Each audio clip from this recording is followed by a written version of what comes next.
Hello, Svitlana.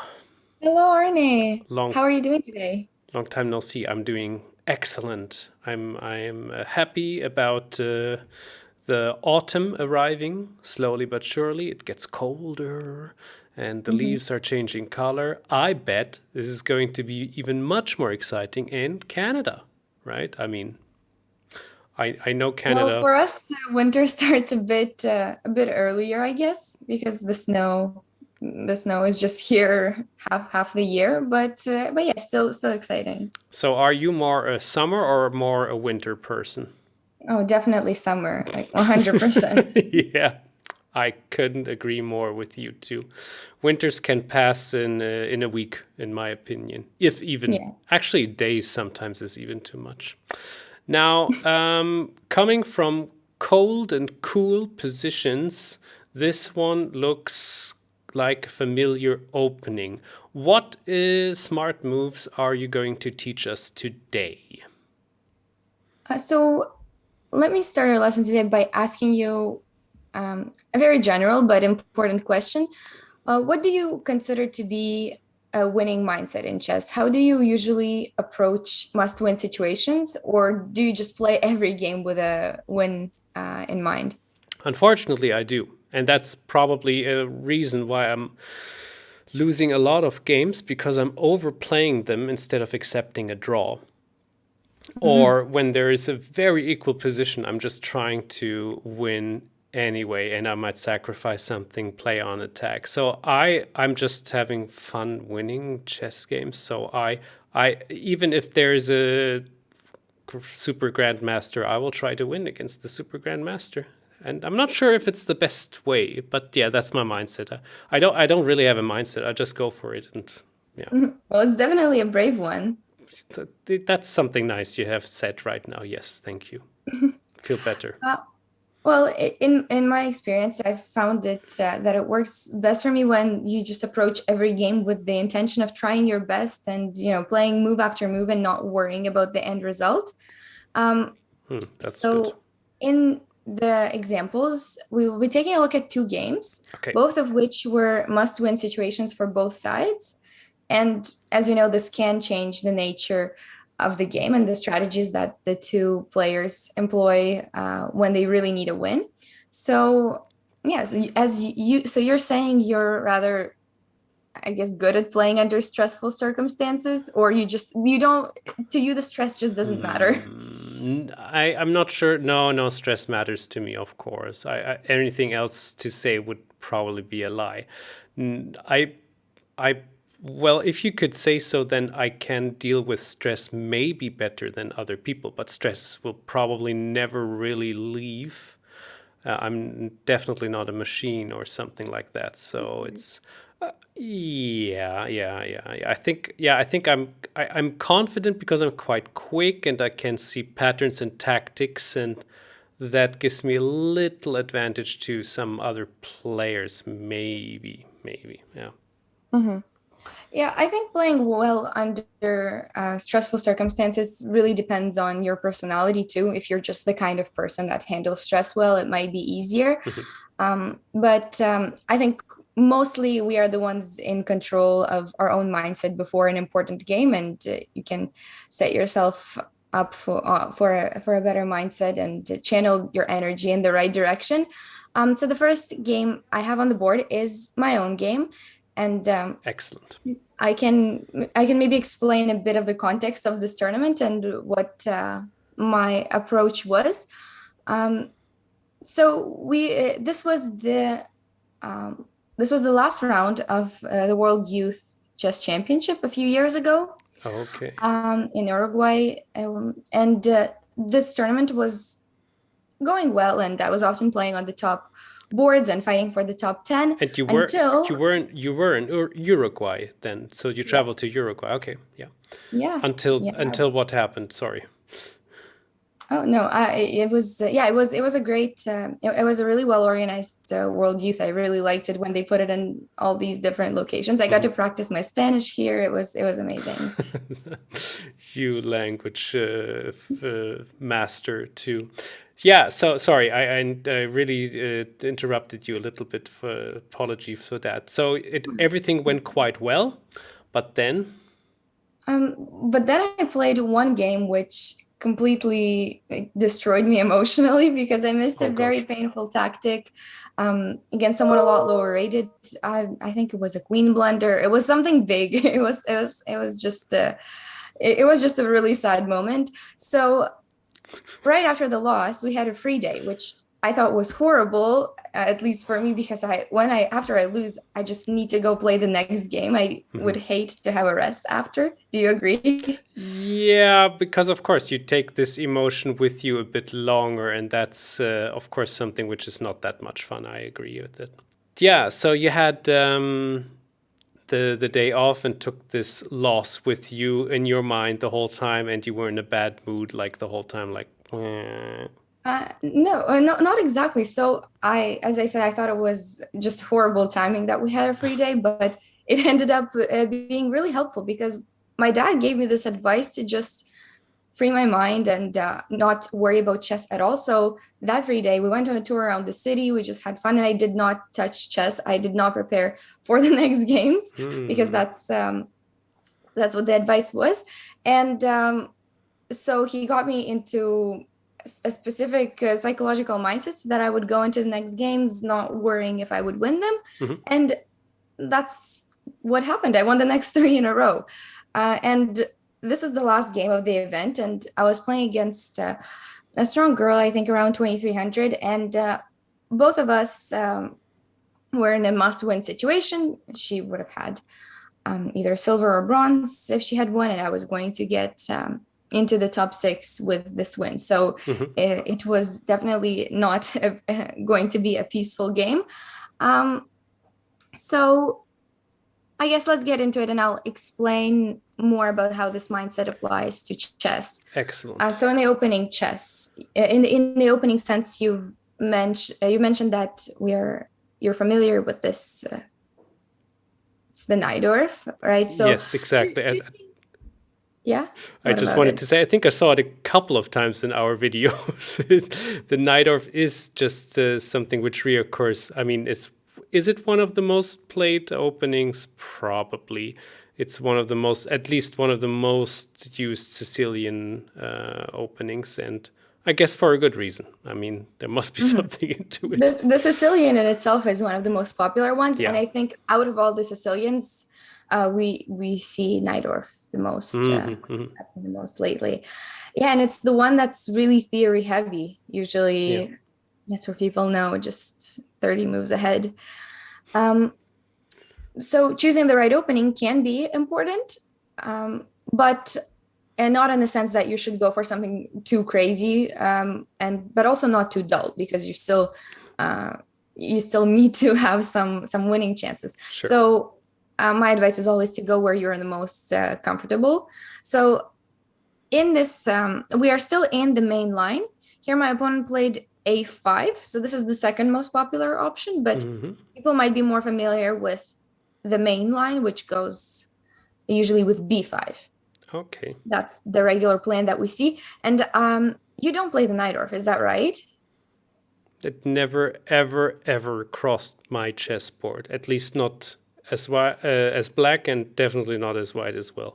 No. So then the next line is just going to be it's just going to be amazing for you to watch. So this is the main line of the Najdorf. I just wanted to show you what it's like. So we play f5, Wow. counterattack with a4, knight b to Oh, d4. that one again. Yes, you mentioned that in the other times too. That this Yeah, is this this. is the main line. You temporarily sacrifice the piece, then b3 happens, and it's just craziness all over.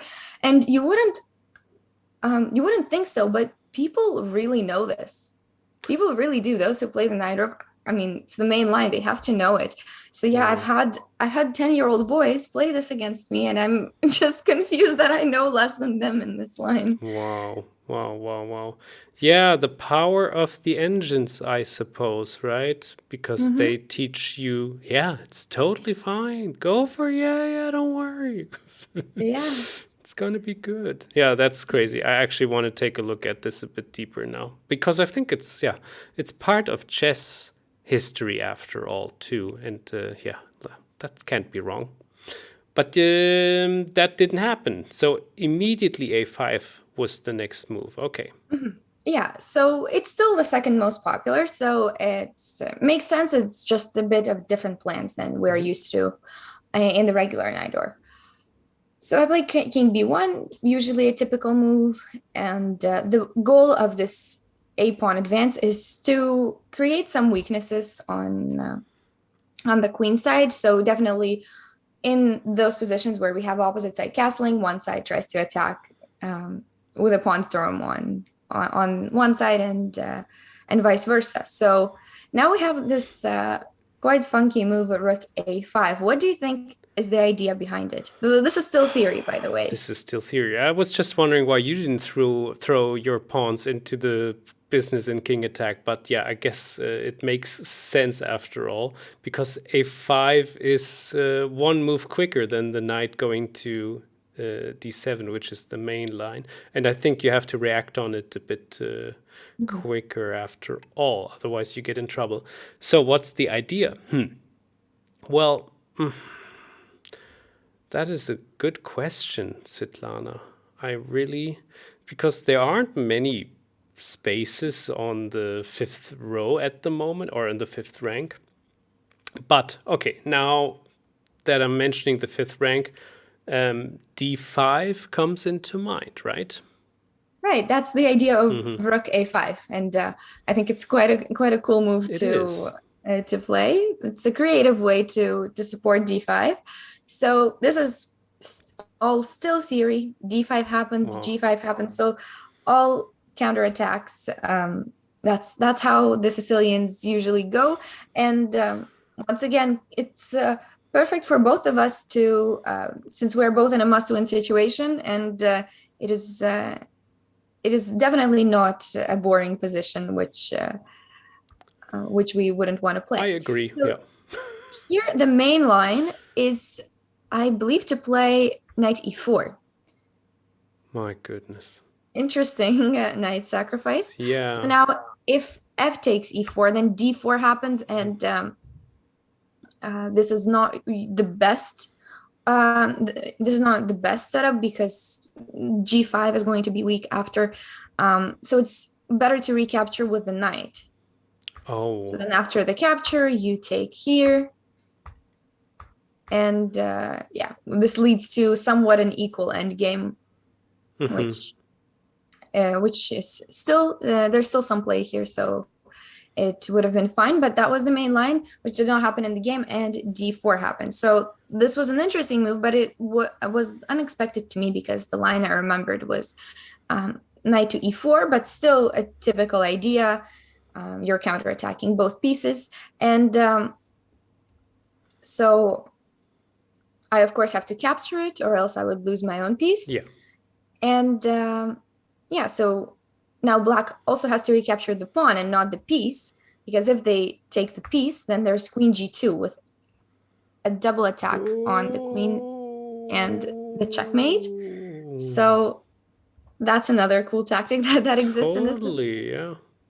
So bishop takes f6 is mandatory. Hmm. Now, the best way to give the piece back is to play queen e1 and keep this pin going for at least one move, and then decide already on the piece which you want to save, I see. which would be something like this.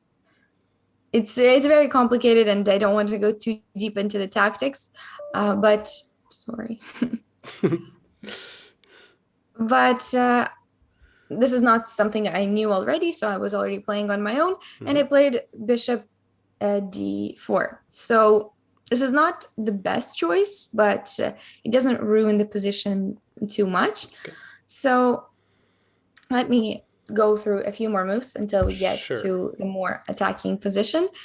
So of course, as white, you're trying to advance your pawns, and black is also trying to develop pieces and create an attack. This bishop here is looking really dangerous on this file. If Yeah. there's ever a d3 opening, that's something I was always looking out for.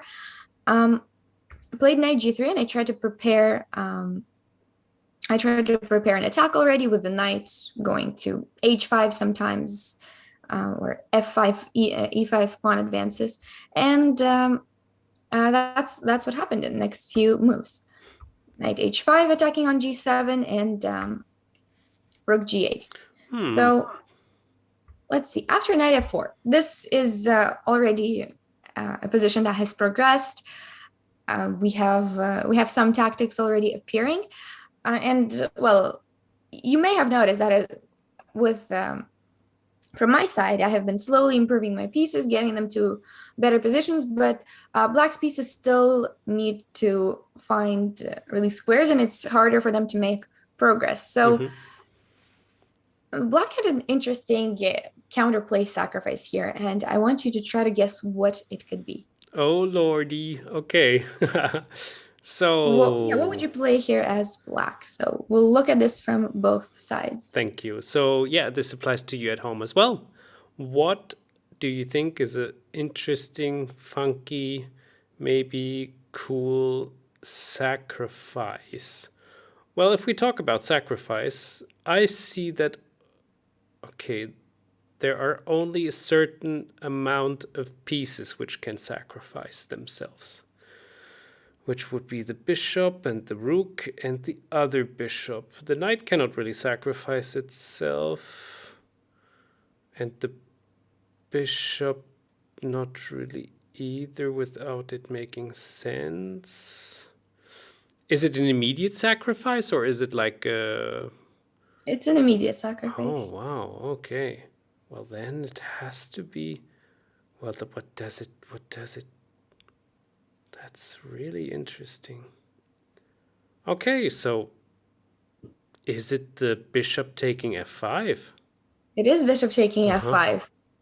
Bishop f5, and then you play bishop b4, Yeah. intermediate move, difficult to find. And now the queen has to go to f2. That's the thing, or else it can't defend f4 anymore.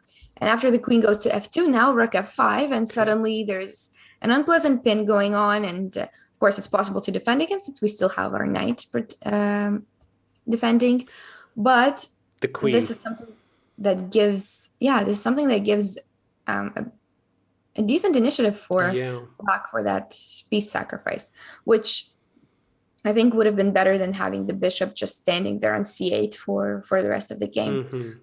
So yeah, that was an option, but instead bishop d6 happened. Oh, okay. No, so it unfortunately didn't happen in the game. I guess fortunately for me, because I would not have liked to play that. Would have been uncomfy, true, yeah. Yeah. So now knight e5, we've made some more trades, and still very unclear. It looks like we both have ideas, but it's still unclear as to who's really better and whose ideas are stronger. So how would you continue the play here for white after queen c5? So how would I continue? Well, I can see that I can win a pawn by moving b4 forward, but that is so dangerous, I guess. I mean, there's the bishop attacking. The queen has to move. Oh, actually, I cannot even win the pawn. I can just see that the queen moves to a7. So I am taking that idea back. Well, okay, let's concentrate a bit more on the king side, shall we?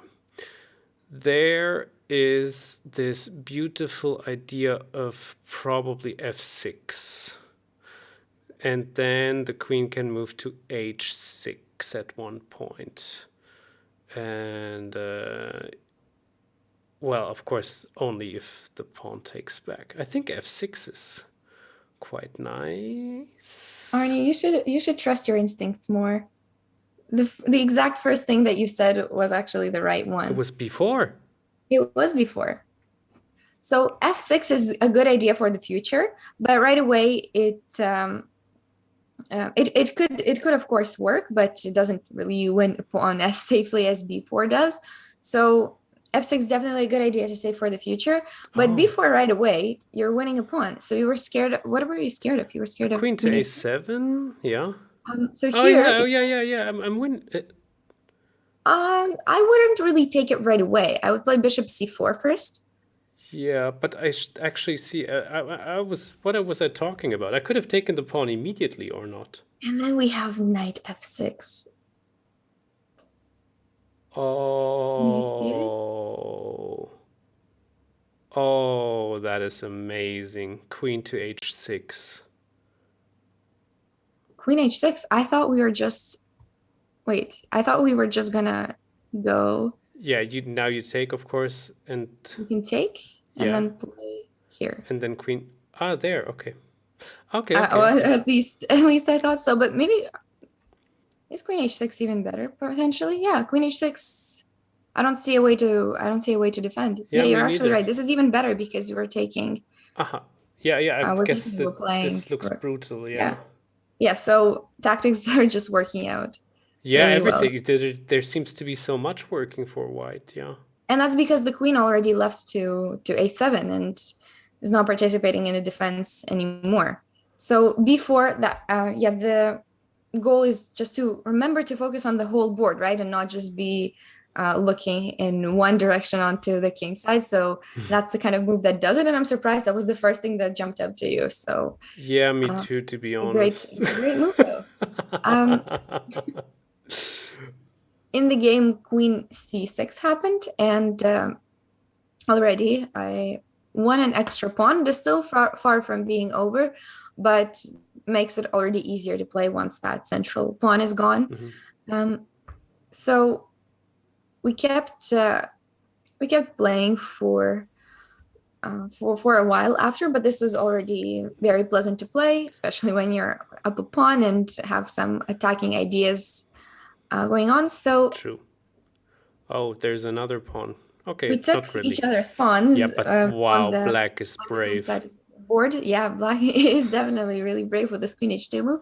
And this gives me the open h file and some mating Yeah, ideas. Do you see what the mating idea is going to of be? course, you sacrifice your rook on h7, and that's yeah, yeah, Yeah, that's a very typical mating net exactly. that is always happens in Puzzle Rush. Do you if you do that?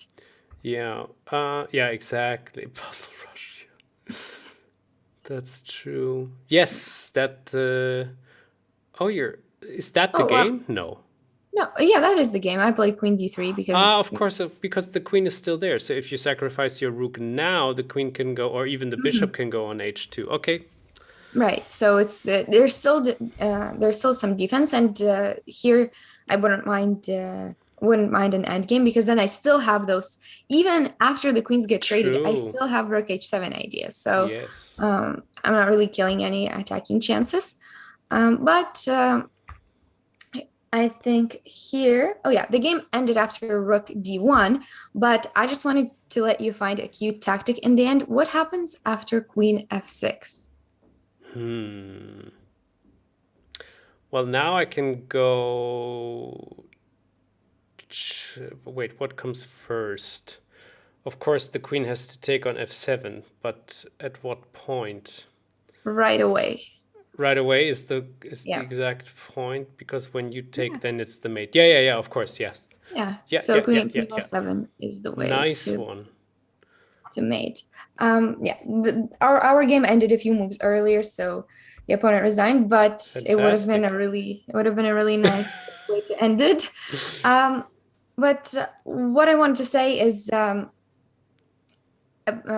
what can we learn about really having a winning mindset in a given game? I think in this game, it shows that I didn't do anything unusual with my playing style and I didn't have any deep, tricky preparation.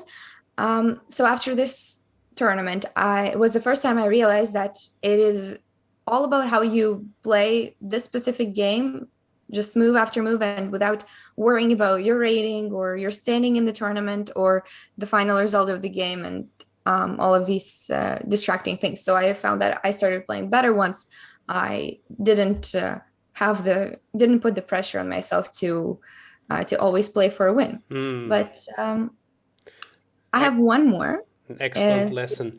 To show a different side of winning mindset. So this is a famous game of Hikaru, who was playing with black here. Yeah, he was playing with black here against Jeffrey Xiong in the last round of US Championships. So going into the last round, it was, I believe, 3 people. It was Nakamura, Kirana, and Dominguez Perez who had the equal amount of points. So whichever one of them won in their respective games would get first. So this was definitely a must-win situation for both players here. And this became a famously analyzed game in magazines because it also featured the Leningrad Dutch, which you don't see that often at top level. Do you have an opinion on that opening? I don't remember it. You have to play the first couple of moves. So it's basically just the Dutch, F5. Yeah, F5 with G6, not the stone wall. The stone wall would be E6 D5. So this is a different type with G6. I like to play white against the Dutch. Really? What's the setup? So of course I like to play the weird dirty tricks and immediately play H3 and G4. Oh, okay. Okay, that's unusual. It leads to huge trouble when you play it wrongly. Because, I mean, every time, I'm always happy if my opponent opens up the F file in one of the first moves. Then I'm like, yum, yum, yum, yum, yum. And of course, I'm trying to attack, and it doesn't always work. But the attack still often doesn't require too many sacrifices unless it's working, and then it's just a nice attacking game the whole time, which I prefer. Yeah. Against your H3 move, though, do you have a counter against D6, which opens up the bishop and protects everything on the G? Probably not, but I would play it after D4, the first move, after F5. So then that's something new. Yeah, yes, it is a bit. I was recently studying a lot of openings, and this one was one cheeky trick of how to get the queen and the bishop again involved. And I love this very, very cheap and amateur. I'm not making too big of a deal out of it, but I like those checkmates on H5 with either the queen or the bishop somewhere, and then the king is just stuck with no way out. It's nice. So I'm trying to give immediately. Also, when somebody plays F4 in the first move against me, I go with E5 and D6. What was it called again? Just forgot all opening names. But yeah. Do you play the Dutch? I have played it. I have played it before. Nice. I like it. I like it sometimes. It's similar to the King's Indian setups when you play it through when you play it through G6, like Nakamura did in this game. It's similar to the King's Indian if you notice it. You play D6, and then if you also get E5, then it's exactly the King's Indian with an extra tempo because you got to play F5 before moving the knight. So sometimes it can be. I like the way it goes, but it's something you don't see often at top level, right? Because once the player with white fully knows the theory, it's considered to be quite a lot better for white. So that's why this game was special in that sense. I think because he was in a must-win situation, he picked something that was a bit out of the ordinary, such as the Dutch, which is something that the opponent probably did not expect. So these are the positions that we get here. It might look a bit strange to put the knight on A5, but this is usually where it goes. It can also go on E5. That's one of the other options in this opening. But this knight usually takes some time to bring it back into the game, but it is doing fine. It doesn't get trapped because c4 because the b pawn always has to defend the Can c4 pawn. can I just, out of Yeah. curiosity, what happens if the queen goes to d3? Does the knight just go back to b7 after b6, or? I think this is one of the actually theoretical lines. Yeah, because now I Um, see the I immediate would threat play of c5. b4. I would play c5. Ah, okay, okay, that's a good one. And then there's no more Thank you. b4. Yes, c5. Thank you. Perfect. That I didn't see. Excellent. Okay. Yeah, so that's what we play after b3 as well. Ah, I We see. play Okay. c5, and the knight is pretty much safe. I'm not gonna say it's great, but it's safe. So Better safe than sorrow. sure, you can put it that way too. So these are all some typical moves, so we're not really stopping here. But out of the opening, we can see that Nakamura made a conscious decision to go into this. So he knew he would probably have a slightly worse position out of the opening. But well, I think it's more about just trusting your own abilities and saying, well, so what that I played a suspicious line? You have to prove it that it's that is bad. So of course, it is not too horrible. It's still a very playable opening, and people play it all the time. But it is you're consciously giving white a bit more space, and this is an interesting game because it's not something we see too often. So here he did an interesting knight maneuver. Can you try to guess where the knight from a5 went after? Well, if you ask me this specifically, it's probably not b7, which is completely, I mean, there's no other space, right? There's no other space. You're going to b7, but what's the final destination of the knight, do you think? Well, the final destination, that's going to be e5. If possible, yes, we can go to e5. So we're going to d8 and then f7. Yes. If they trade, that's great. If they don't trade, that's also fine. And we can potentially go to e5 after, or stay on f7 and think about what the knight can do here. Maybe even go on g4. But the point is, yeah, to get away from a5 for now. That's and funny. It's just funny how the knight went on a5, stayed there for a bit, and now is going into a completely different direction. I'm going somewhere else. That's where the knight is going. And so white decided to also be creative and do some knight maneuvering. Knight shenanigans. Yeah. So let's see. We are now getting deeper into the middle game, and well, part of having a winning mindset is, of course, not to just be satisfied with the position you have, but constantly trying to improve it. So even though this is a rather close position, we're not going to just sit there and wait for the opponent to make a mistake, but let's try to improve our position a bit. What do you think is the next thing that we can improve here? Okay, so, well, that the queen is in the bad situation, the rook is in the bad situation. So everything just looks so depressing to you. It's so sad. I'm almost crying. No, but I like this position as black. Maybe it's just because I'm a King's Indian player. Maybe that's the difference. I would be such a sad person if I would play the King's Indian. No, I'm just kidding.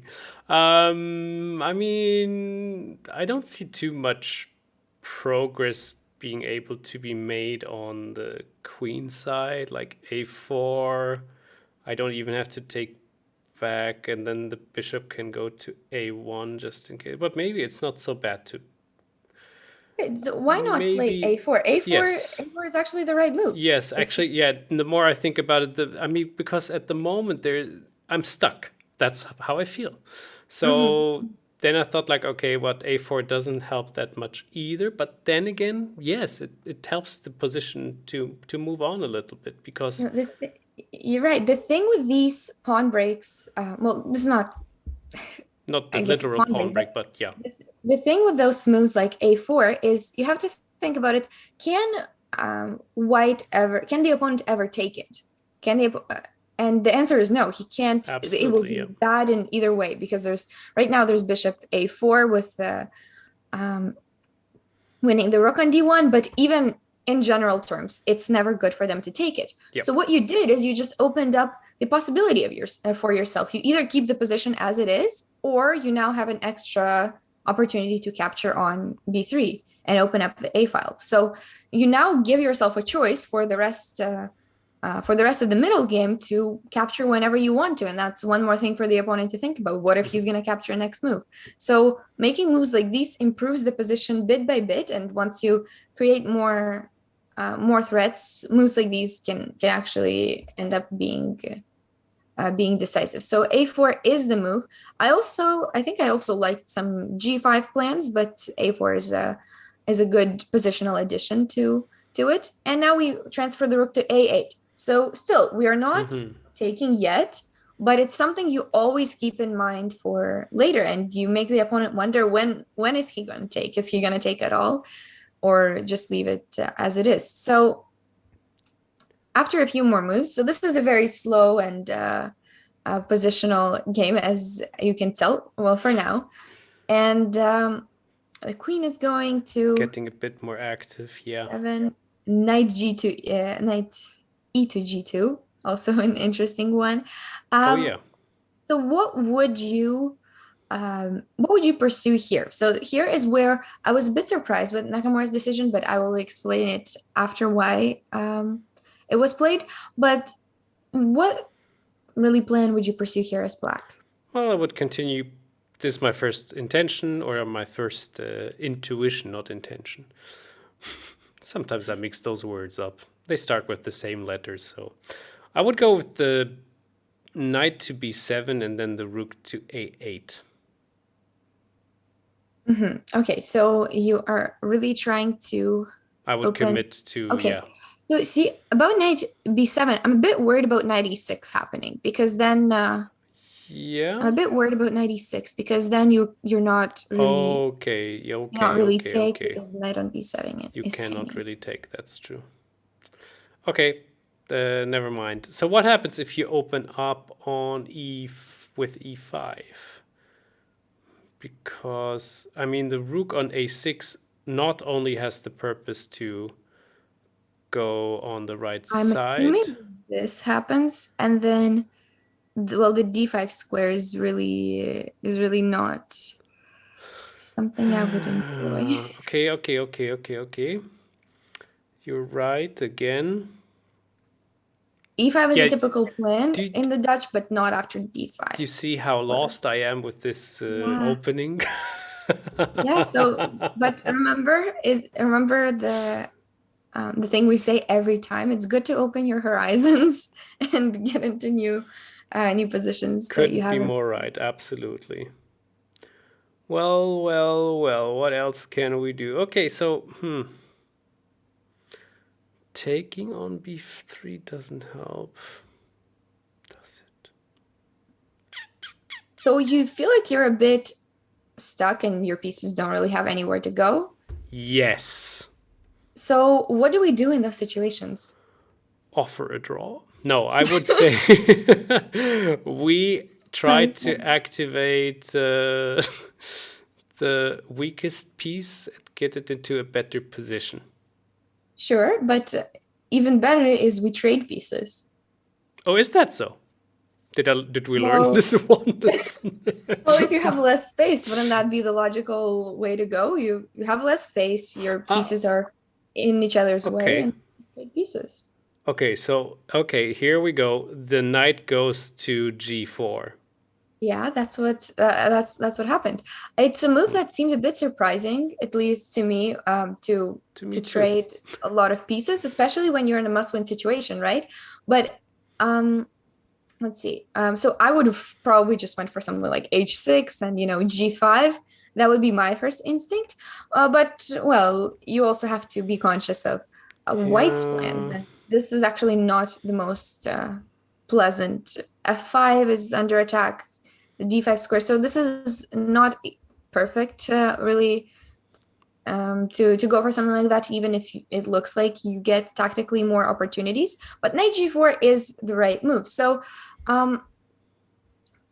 making some trades here is the objectively good decision, which is hard to make when you are playing with it like I have to win in your head, right? So this is a decision that you would only make if you're playing the position itself and not worrying about having to win this particular game. So this is one of those things. He traded queens actually after this. So bishop g4 takes e4, and then he went queen g7. Oh. So he went for even for a queen trade, which, like I said, kind of a surprising thing to do when you're in a must-win situation. But that's I believe a good approach, because you don't need to go straight for some impulsive pawn storms or something like that. And people tend to think that trading pieces simplifies the position too much and reduces your chances to win. But not at all. There's still plenty of fight left, and end games. People make mistakes in end games even at the highest level. So I think this decision, although it might seem unusual, I think it shows that you play best and you find the best moves when you let go of thoughts about winning and simply play the position in front of you. So let's how would you evaluate this endgame after king g7? Good. Also, just because the black pawns on the queen side are quite advanced, and after the trade on b3, the rook is exactly on the right spot, and the other rook can move behind that one. And Does it feel better to play this than the position before? Clearly. So you were right. How did you know that? Yes, it is absolutely. Yeah. That's a very, very good point. I did never really think about too. If you're stuck with your pieces a little bit and you have the option to trade, why not trade? Probably never applies to every situation, but in this situation, it's like so much better. Yes. Yeah. Good one. So would you rather play for as black this endgame? I think so, yes, because I like this pawn battery on the diagonal f2 to a. F to a? How do you say? Diagonal f to a? Like you mean? Yeah, you mean that looks quite solid. That looks quite. Wait, and you see how this little move that we just made, a4, is now one of the key things that gives us a plan in this endgame. So sometimes these moves can really make a difference. And as we will see, White of course senses that if he doesn't do anything, then Black will go through with his plan of opening up the A file. So he does try some tactical moves like e5, which Hikaru doesn't take because there's no reason to ruin your pawn structure. And now I'll just show how the rest of it went. The knight from f7 is going to e5 later. So White just has to get in there before it gets blocked off with knight e5. And now rook b7. Already rook e6 was the only kind of saving option. Oh gosh. This is still messy, right? You sacrifice an exchange and it's not really clear what's going on. So after a calmer move like rook b7, though, you wouldn't expect it, but the position is already -3. But it is so hard to understand why, right? Until you see the winning plan. So what do you think the winning plan will be?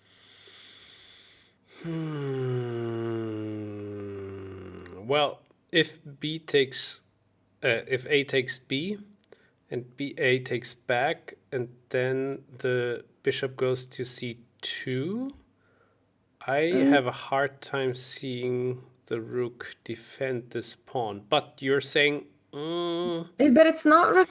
Well, bishop C2 is fine. It's not what happened in the game. But I'm just a bit worried about all of the rook E6 moves. but it should be, yeah, it should be fine. I was a bit worried about this, but I think your bishop move actually works. So this is not really a big deal after knight e5. Bishop c2 pretty Mm. much works. What happened in the game is basically just an invasion of rooks along the a file, and you make a trade with rook a1, and we end up even checkmating almost checkmating white here with only three pieces, Oh. but it's enough because they're all at their best on their best spots. So some more checks. Yeah, even black has to be a little bit careful. I just saw the Of check on course, yeah. f7. Yeah. There's still a checkmate on f7. Still you still need to be careful, but of course still simpler for still more dangerous for white. Yeah. So in case of something like rook h7, so this did not happen, but just to show what happens if they do take a pawn, we actually take a more important pawn. And this rook endgame is actually winning. So Okay. Yeah, it because looks like. you can never go into a pawn endgame, right? You don't play rook f7 or something like that because you have a protected a protected pass pawn like that pretty much guarantees a win in a pawn endgame. Yeah. Whichever side has a protected pass pawn, that just means you're guaranteed to have a better pawn endgame. It's also good to know. So yeah, so that's just a note about a rook endgames. And rook endgames, of course, a protected pass pawn is also a really good thing to have. And this would be a winning rook endgame. Instead, knight e6 happened, so white tried to develop some initiative, but it wasn't really enough. And well, let's see. After king d1, how are we gonna? Okay, let's make some more checks. Okay, sure. In this position, how are we gonna finish him off? Well, I would like to checkmate him. Move the king to the third row and then give a check on d2 with the rook. And that's perfect. So we're playing king e4, and the king just joins the game with full force, and it ended fairly soon. Some more checks, and then the king just came in, and the game ended soon after. I can show you the rest, but it's really black just got a bunch of extra pawns, and then the king just came closer, and it's either checkmate or you have to give more material. So it ended up being just a pawn threatening to promote itself. So anyways, the main takeaway from this game is that I guess must-win situations are not always crazy attacks and going all in like you would do in poker. Do you play poker, by the way? I love poker. I like poker a lot, yeah. I played a bit when it was popular, and then I stopped because I was too impatient and not very good. I thought I was good because I won a bit, and then I lost, and then I thought like, oh, I'm actually not good. I just got lured in like a fish. Yeah, well. Yeah. And exactly. I'm still this unfortunate disaster of. I guess I'm a patient person in general, but when it comes to quick success, then I often fail with my attempts. That's probably also a reason why I like bullet chess a lot and not the regular one that much. Yeah, to give all the negative traits a meaning now for myself. So yeah, I mean, you don't always have to go all in, but rather we see that in both examples, it was more of a methodical approach, and you don't pursue any crazy pawn storms, and you just stay yourself and focus on your strength, and you play the best moves that you can find.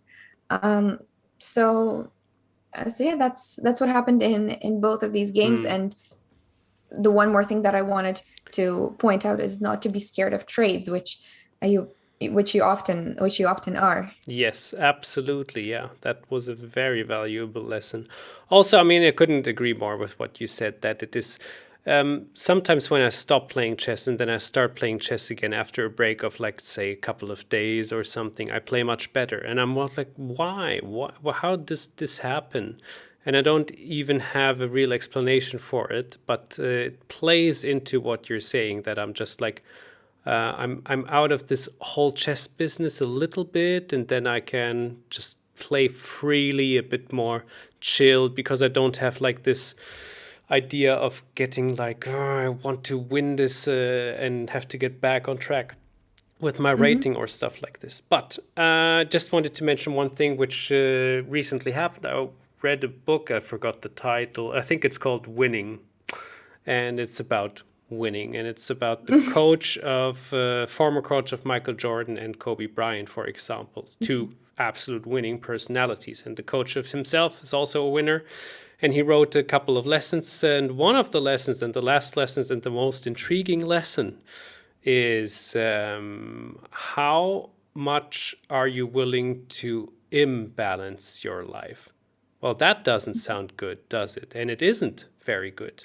But this is part of being a winner in general, to sacrifice a big part of your life if you're willing to do this and get this imbalance. And you have children, you do not take that much care of them because you have to travel a lot. You have some hobbies and friends which you cannot interact with because you're focusing on your other thing where you want to win in. That is scary, and this is so good that it is so honest, this book, and that the person writes about it, because he was honestly writing that at one point he had the choice to stay with his family or fly to New York to fulfill his passion and dreams and sign an important contract or stuff like this. And he chose, like, I'm the winning personality, so I will let my family, I'm doing it for the family, but I'm not with the family at this moment, because otherwise we cannot have this and that and that and that. Yeah, I'm sure that's a problem for a lot of professional chess players. Exactly. We often see how they find it so difficult to find balance and to be a well-rounded person when you're just focused on this one thing. And yeah, for some people it's worth it. For other people, they would prefer to have a more balanced life. So I guess me and you are more of the second type of person. More the balanced people, maybe not the winning people. Well, okay, yeah. yeah. It is. It's very, very interesting, and I think if you get the idea of that, because I'm a dreamer, of course, and I dream about like getting better at chess or stuff like that. But if I'm not putting in all the effort, like, come on, Arnie, you have to be realistic too. Remember? Jeez, please don't. The realism part is like that everything falls apart here. Yeah, excellent. Anyway, that was super, super cool. Thank you so much, Svitlana, for this really nice lesson. I love that you are also touching themes which are a bit about the psychology, philosophy, and things around the chess which are not necessarily analysis, but you're always good. Don't get me wrong. But that is... Sorry. I was going to say that if you're interested in psychology, it's worth mentioning that Emanuel Lasker was one of the world champions who was really big on psychology and about making moves which are not objectively best, but the most unpleasant for the opponent. He was developing a few theories like that. So you could probably read something on him or some of his ideas for anyone who is interested in particularly chess psychology. He was one of the first people who took that into consideration. Excellent. Wonderful. All right. This was super nice. We see each other next week. Have a lovely day. Bye-bye.